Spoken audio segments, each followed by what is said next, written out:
The Digital Competence Framework has 4 main parts, each with a number of elements. Knowledge and skills build cumulatively as pupils progress year by year. Data and computational thinking's secret is in the title. It's the thought processes involved in solving a problem and expressing it so that a computer, person or machine can carry it out. There are just 2 elements. Let's see examples of what they mean in practice.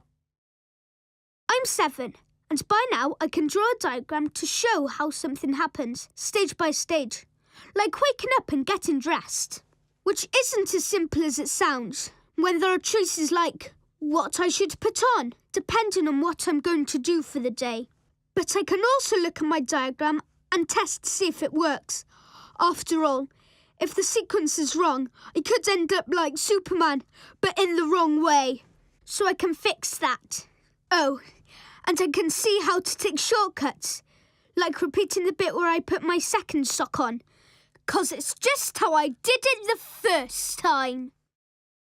I'm 12 and I can pick out different parts of a process, like when my dad does online shopping, which he needs. I can help him assess the variables in the pricing, quickly loop to the shopping cart and find the small print.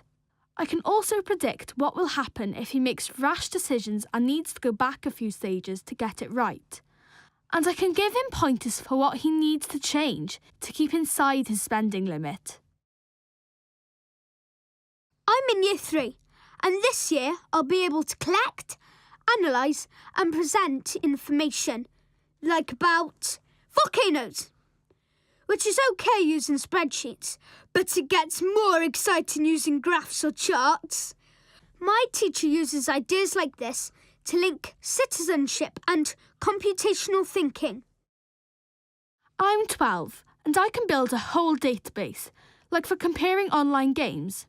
I can create the form for collecting different details like the PEGI rating, genre of characters, bring the information together and search my database by characteristics I choose.